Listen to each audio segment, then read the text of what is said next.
The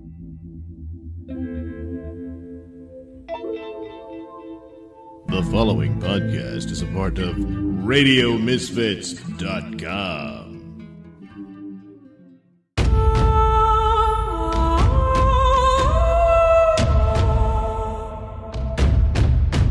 Today on Carol's Last Christmas, we're releasing an episode we have held for nearly 2 years to allow justice to safely play out for another grieving family in another state. Once again, it's a cold case where Detective George Seibel saw what no one else seemed to be able to recognize, putting pieces together that spelled murder. Under pressure from the victim's family, decades after this death, a district attorney finally and reluctantly brought charges. A year ago, a trial date was set.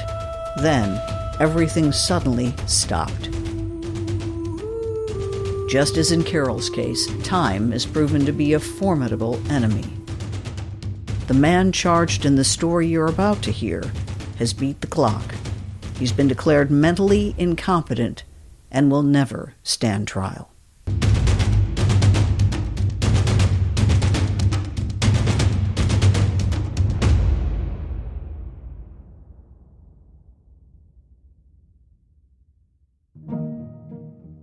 Previously on Carol's Last Christmas, the mid to late 70s in Bloomington, Normal, Illinois. Was there a serial attacker on the loose? Yeah, he came in through a window and he snipped my phone line. Somebody broke through the door, cut the phone line, went directly up to her room. A man came in and he had a stocking over his face.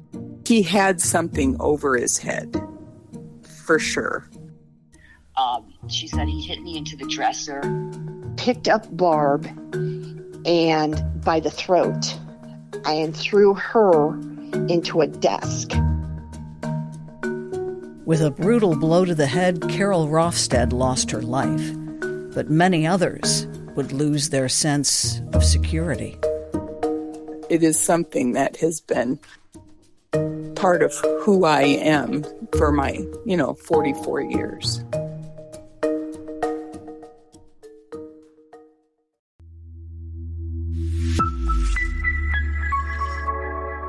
The success of Serial is astonishing. A weekly podcast, a very modern and traditional way of telling stories. Back in 2016, it was the beginning surge of like the Serial podcast and like all the documentaries about true crime. From This American Life and WBEZ Chicago, it's Serial, one story told week by week. I'm Sarah Koenig. It's the number one podcast in America, it's the number one podcast in Australia, and it's the number 2 podcast in the UK. The dam is about to burst and everyone will be listening to this and talking about it. I met George through his daughter in recovery from alcoholism. And it always just stuck with me that my mom's death was very suspicious back in 1995. And so started investigating it on my own. I reopened it with the Freedom of Information Act, and I was talking to his daughter and was telling her about what I was doing. She goes, well, you know what my dad does, right? If you've been listening to this podcast, you already know what George Seibel does. And you know a little bit about his self-deprecating ways. I should be living in an alley on the west side, pushing a shopping cart around. But I only know like 3 things, I know how not to drink alcohol anymore. I know a little about policing, and I know a little about baseball. Otherwise, I don't know shit, George and I sat down and talked about my mom's case, the circumstances around her passing. I showed him the police report, the amount of roadblocks that they put in our way. It was like one brick wall after another. And so much happened since then. Nearly 3 decades after a West Valley woman died, her husband is now under arrest for her murder. From Genuine Human Productions, This is Carol's Last Christmas. Chapter 13. All right, let's do this, kiddo.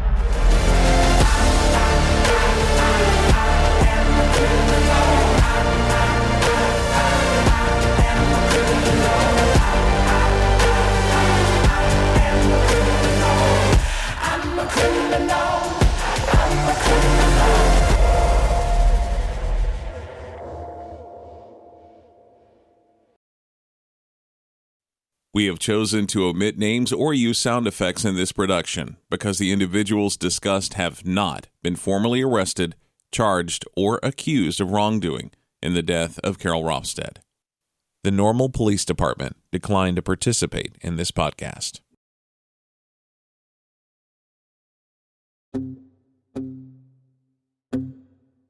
From the get-go, Carol's Last Christmas has been a purely voluntary endeavor.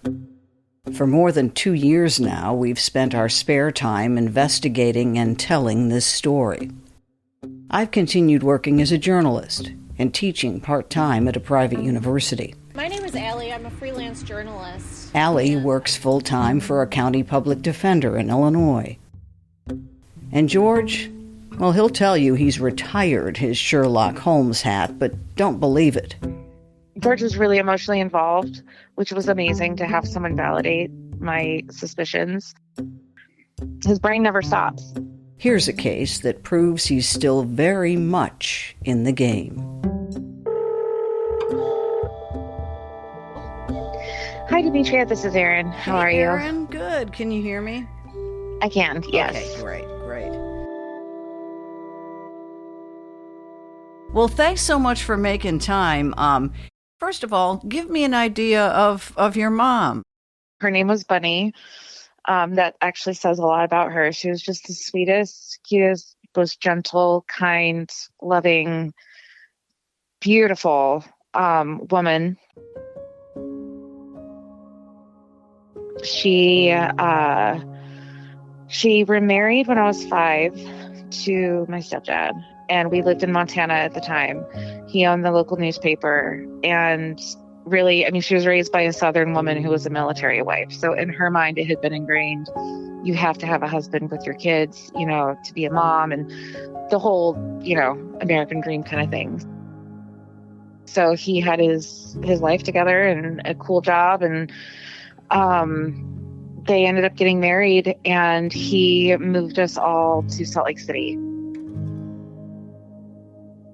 And he bought a large printing press company to kind of like rebuild it and make it more profitable. And my mom was in interior design, but he eventually, you know, broke her down and got her for the company. And so they were working together nonstop. This was his, I believe, second marriage. He did not have children of his own. He was a very just unkind person, really hard to be around, just arrogant, knew everything. You know, my mom was always smoothing over issues that he had with other people. She was basically the face of his company because he had such a hard time with people. He was very violent. You know, there's many people that we know from Montana that worked for him at the newspaper where he had like shoved women into the wall, and he was very abusive to my brother and I. Erin says he would beat both her and her brother. You know, he would use a leather belt, and every step he took up the stairs, he'd snap it slowly, you know, and just like he's a monster.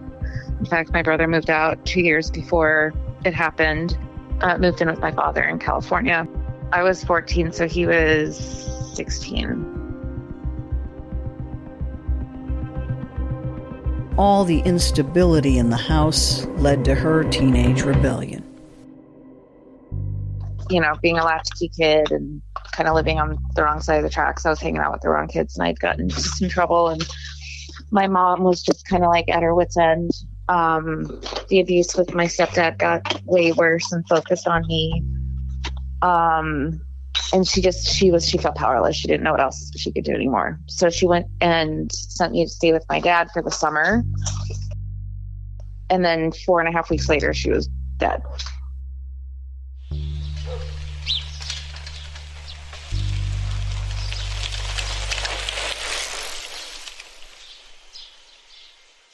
The day of, I remember my brother, my dad, and we took like a 50-mile bike ride, and I was so proud. You know, the day before I'd spoken to my mom on the phone for about 3 hours. We cried, we apologized. She was actually an alcoholic, and she told me, you know, that she was sober and going to AA and had a sponsor, and she was, you know, going to figure out a way that she could be with my brother and I, and that she was just so sorry for all the things that had happened. And, you know, it was really amazing that I got that.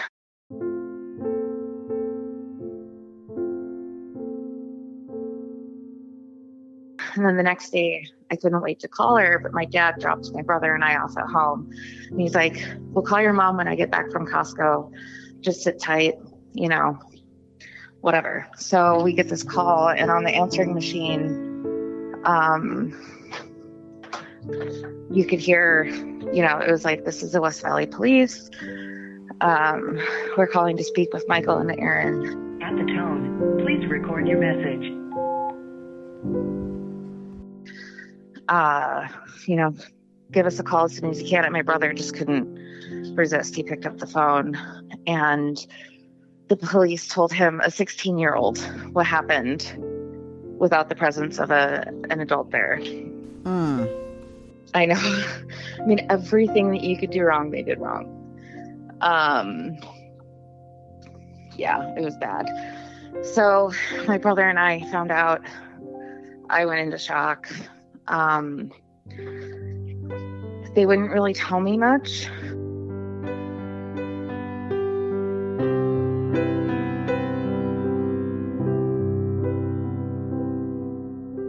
She had a throat wound from ear to ear. She had 10 stab wounds in and around the throat wound.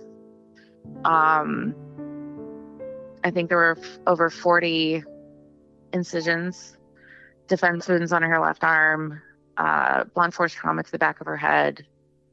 2 knives were involved. And yeah, it was a really brutal attack.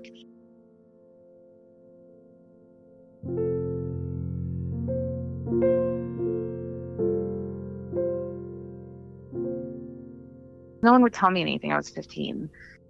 I called a year later. I was out in Montana visiting my aunt. She let me use her phone. She's like, "Call, get answers." And nobody knew anything. And so I would call the police and ask all these questions that they didn't have answers to. And the detective was like, "Listen, kid, you had gotten yourself into so much trouble. Your mom was depressed. She was a cutter, and she took it too far." Yeah. And then I shut down. I just shut down at that point. I was like, my mom killed herself because of me. And then, you know, really weird full circle moment. I'm 34 years old. I am in recovery from alcoholism. You know, it's a very family affiliated disease, and, you know, it goes strong in my family. And there's a part in recovery program where you have to write a list of, you know, every person in your life, like any resentment you have. And the first thing I wrote about Keith is that I think he killed my mom. I was like a shell of a person until I got sober and started working on myself. And that's when I opened the case.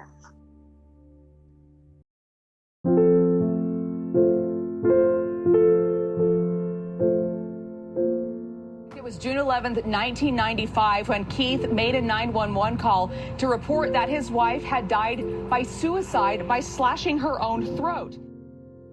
A suicide? With more than 40 wounds and 2 knives? When we come back, Aaron and George dissect the case.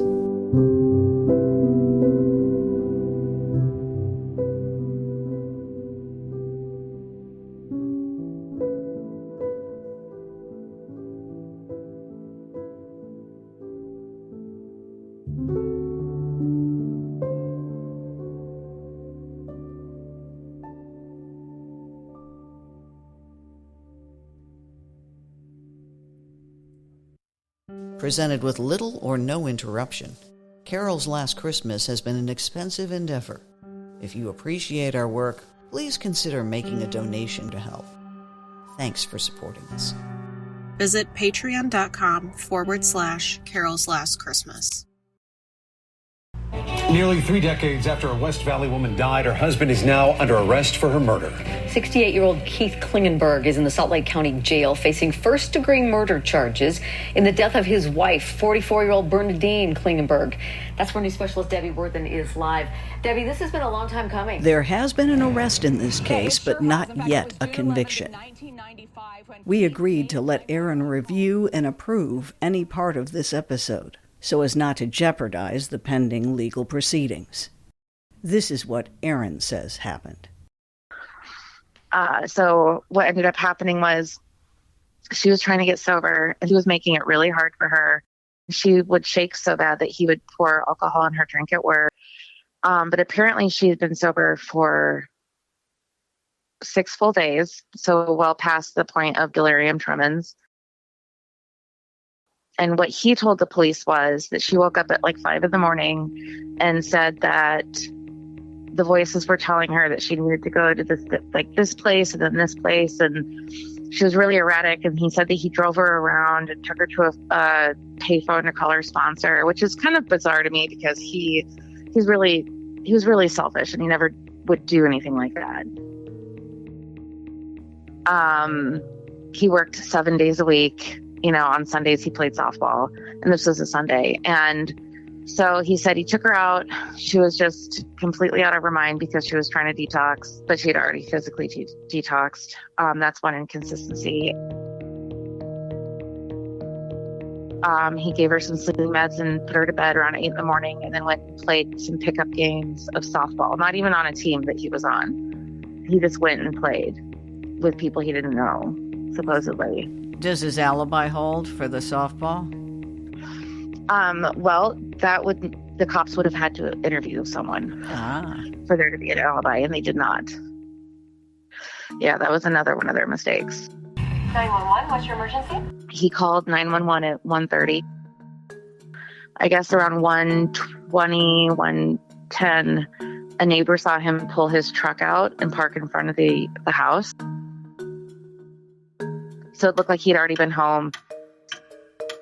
And then he called 911 10 minutes later. The timeline raises questions, and so does the emergency call itself. He pulled the truck out, reparked it, and then called 911 and was like, "Bunny, why did you do this?" Like talking to her. She's alive, she's breathing, there's air coming out of her neck. It sounds as if Bunny is still alive. A post-mortem exam would later show Bunny died at 11 a.m. This is the actual call. June 11th, 1995, 1:20 in the afternoon. 8 minutes and 33 seconds, unedited, from the moment Keith Klingenberg dials 911 to the moment paramedics arrive. And we caution you, this is disturbing.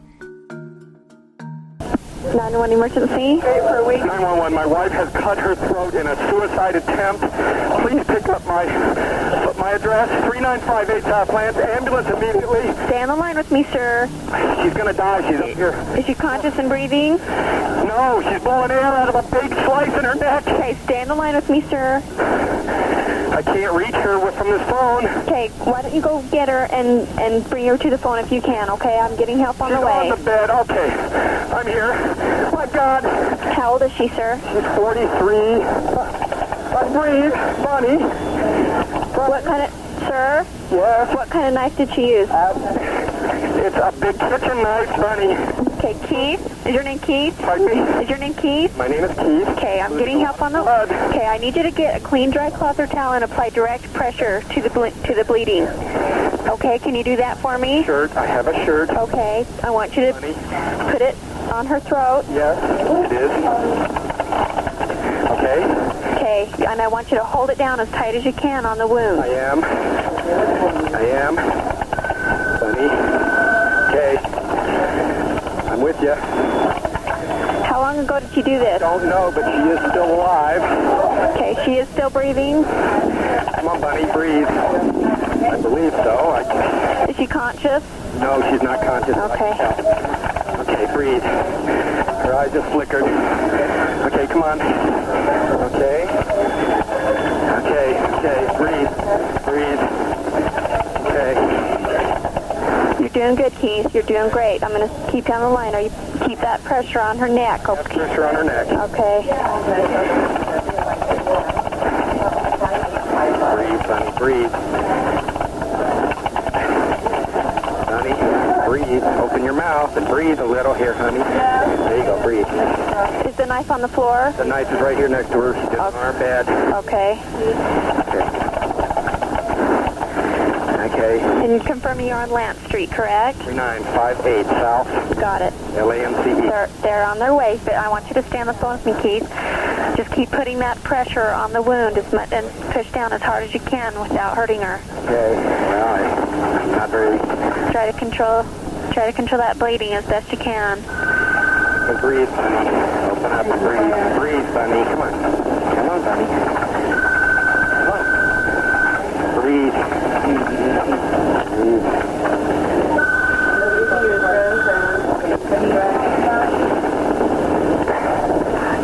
Did you just find her like this, Keith? I just came back from softball.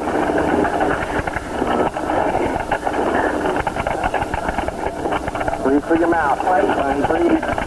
Breathe through your mouth, honey. Bunny, breathe through your mouth. Bunny, breathe through your mouth. Come on, breathe. Phone is tripping. Come on, Bunny, breathe. Bunny. Keith? I'm dropping the phone. That's okay. To make her breathe here. If you need to sit down the phone, go ahead and sit down the phone and just holler at me if anything changes, or get back on the phone and I can tell you how to do CPR if she does stop breathing, okay? We're getting real bad on the... Not seeing much chest movement, much breathing. Come on, Bunny. Breathe for me, hon. Bunny, breathe for me. Bunny. Don't wrestle around, honey. Don't move. I know. She's dying. So let me breathe for you. Keith, do you want me to tell you how to do CPR?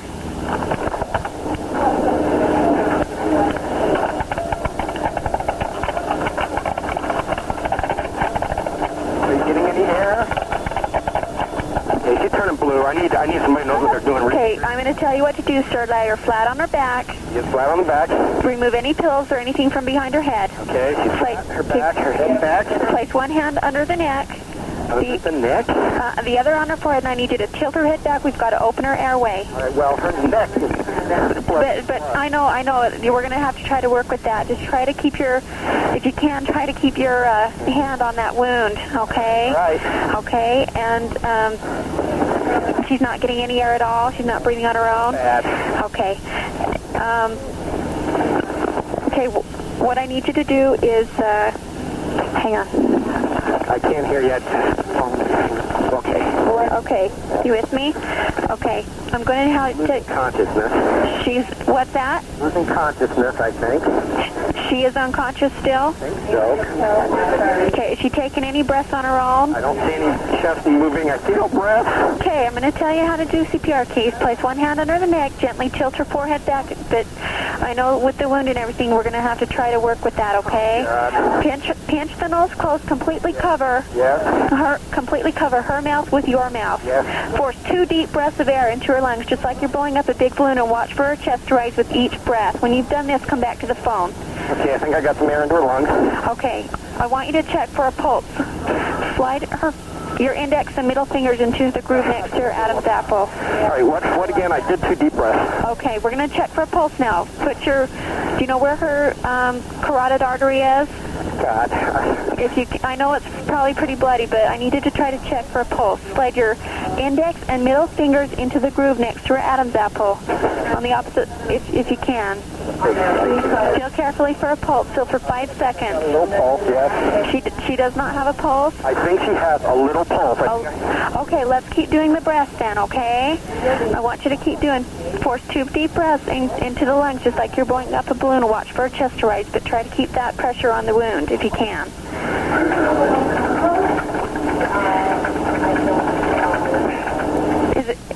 If you're...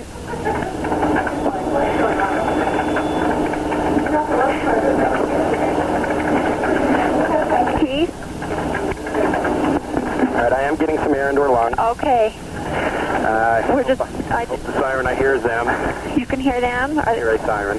You do or you don't? I do. Okay, good. Keep repeating the cycle of 2 breaths. I am to continue breathing for her, right? Yes, until the paramedics get there. What is your last name? Your birthday?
Are they there? They're here. Okay, I'll let you go, Keith. Good luck. Thank you. Bye-bye. It would take years, but Keith Klingenberg ran out of luck when a determined daughter contacted George Seibel. When I met Aaron in 2016, the case was officially a suicide. The whole concept that Aaron's mom had taken her own life was absolutely preposterous. There are many ways that one can take their own life, but slicing their own throat 3 different times in 3 different places with 2 different weapons is probably not reasonable.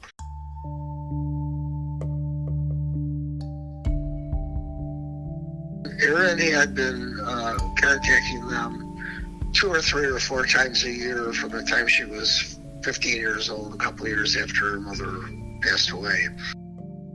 Her death happened in Salt Lake City, so it was kind of hard investigating it from Chicago. Welcome to How to File a Grandma Request. She could never get straight answers about anything. The first step is to determine which agency is most likely to have the records you are interested in. The amount of roadblocks that they put in our way, it was like one brick wall after another. They gave us a couple crumbles here and there of reports and so on, but they played the old cold case game. This is an ongoing investigation. We can't give you the freedom of information material because it's an ongoing investigation. The one thing that separates this case from almost all other cold cases is that I did reach out and found an attorney in the Salt Lake City area. And her last name was unusual, as in Argyle, as in socks. And she worked for a not-for-profit legal aid place. And we explained what was going on, and we explained that the cops and the prosecutors had hung their hats on the old, we can't give you the freedom of information material because it's an ongoing investigation. So I'll plead guilty to the fact that I did solicit Miss Argyle to file a suit in state court in Utah, and to force the authorities to produce evidence that there had been recent entries into their files and the case actually was being worked on. And so she actually did that, and the prosecutor and the police pled no contest and admitted that they hadn't worked the case in over a decade. They weren't actively working on the case. And they turned over like the autopsy report, the 911 call, like all of it. We won and got them to turn it over to us. I'm not aware of anyone who's ever filed such a suit or won one before, but we were successful. When I got a hold of the autopsy report and I saw the photos of the death scene and everything else, the first thing I did was I called Aaron and I said, there's no way in God's great earth that your mother took her own life in this manner. It could not have happened that way. And so this was back in 2016 still. When we come back, how do you convince law enforcement 21 years later to take a second look at an alleged suicide? Patient is an adult female. Complainant states she sliced her neck open with a butcher knife. This was a suicide attempt. She is unconscious. They state barely breathing. Complainant is the husband. George found a retired FBI agent. She analyzed the 911 call. They did listen to her, and she said this was almost like he was reading off a script.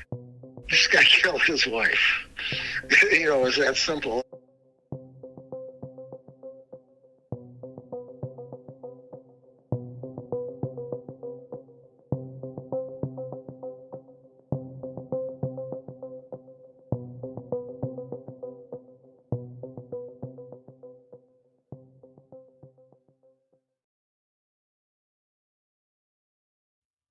Presented with little or no interruption, Carol's Last Christmas has been an expensive endeavor. If you appreciate our work, please consider making a donation to help. Thanks for supporting us. Visit patreon.com/Carol's Last Christmas. KSL Live at 5 starts now. Breaking news coming out. It was big news in May of 2023 when Keith Klingenberg was charged with murdering Bunny. There were some inconsistencies with his story at the time, but ultimately the case was closed. And the police were moving really, really slow. It was very bizarre. Like, I brought the case in front of them where she had passed, and they were like, wait, this does not seem like a suicide. And because that's what they closed the case as. And they put a detective on it. But like a veteran detective working on just cold cases, and he and I were talking so much in the very beginning, and then all of a sudden it was radio silence. District Attorney Sim Gill today said the case was reopened back in 2016. And George poured through it and found some really interesting inconsistencies. That 911 call was loaded with clues. 3 respond hemorrhage, 3958 South Lamp Street. She is still alive. Okay, she is still breathing. Come on, Bunny, breathe. I believe so. Is she conscious? No, she's not conscious. Okay. Was she unconscious or trying to wrestle him? Bunny, breathe for me. Bunny. Don't wrestle around, honey. Don't move. Charging documents in the case point to other discrepancies. Paramedics thought Bunny was dead upon their arrival. They said Keith walked out of the room, seemingly uninterested, while they tended to Bunny. Is the knife on the floor? The knife is right here next to her. She just arm bad. Okay. Remember, Keith had said there were 2 knives on the bed where she lay. So why was there blood in an upstairs bathroom and on his chest, hands, legs, ankles, and shorts? Bunny, breathe through your mouth. Bunny, breathe through your mouth. Bernadine's death was determined to have happened by a medical examiner between 11:15 and just after noon, or at least an hour before he called for help.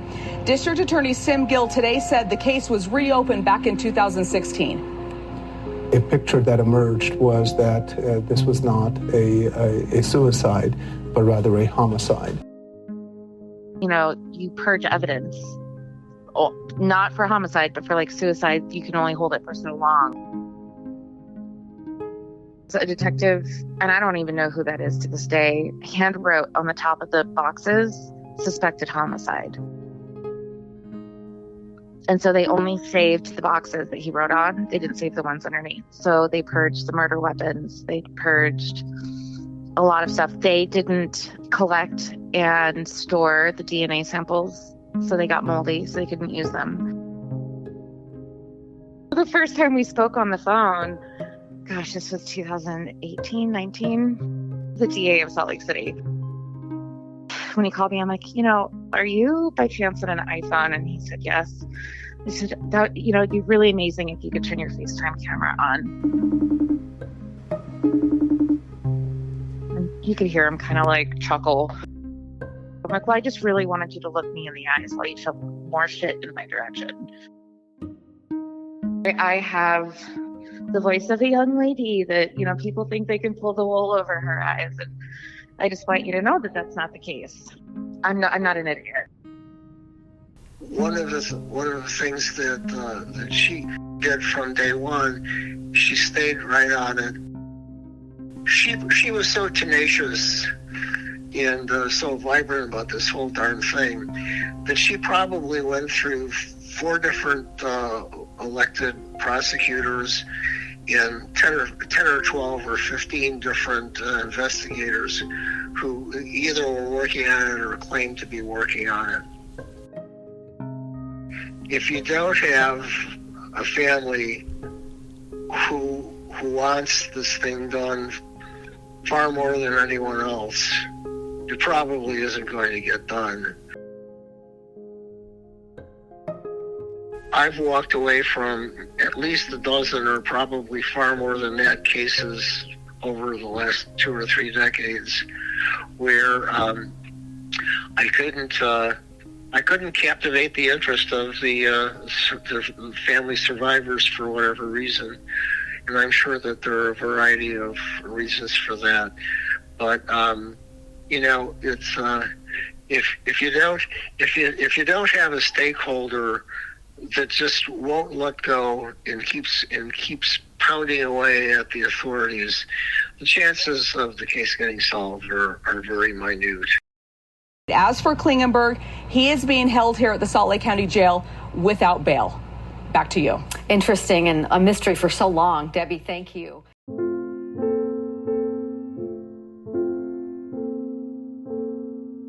I've learned 2 really big things doing this. One is that I can do really hard things and stick with it, which is like amazing. And then the second lesson is you cannot attach expectations to outcome for anything, because you never know what's going to happen. Like I truly didn't think the arrest would ever happen.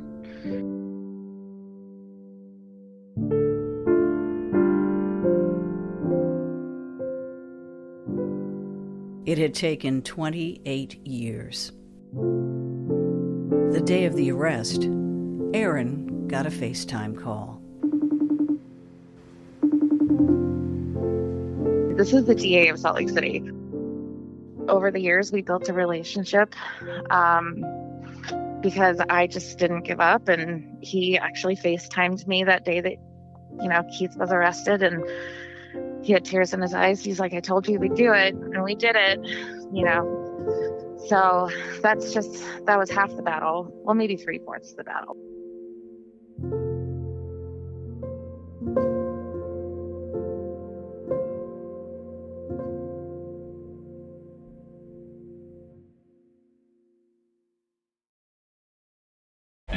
Carol's Last Christmas is a genuine human production, reported from interviews with friends, family, and experts, and based on official records obtained through the Freedom of Information Act. Lead investigator George Seibel, Chicago Police Department, retired. Investigator and co-producer Alexandra Duskalopoulos. Investigator, writer, and narrator Demetria Kaladimas. Voiceover recreation Justin Holder. Audio mastering and consultation by Paul Gibson. Music provided rights-free by Artlist, Blue Dot Sessions, Motion Array, and Storyblocks. Original music by Verlin Thompson. Graphics by Orlando Rodriguez and Thalia Kaladimos. Website and promotional material, Thalia Kaladimos and Jim Champus. Our theme song is Criminal by Binge Herd, featuring Katrina Stone, courtesy of Artlist. Carol's Last Christmas is distributed by Radio Misfits. Our sincere thanks to the Reporters Committee for Freedom of the Press for pre-publication review, and to those who knew and loved Carol and generously shared their stories.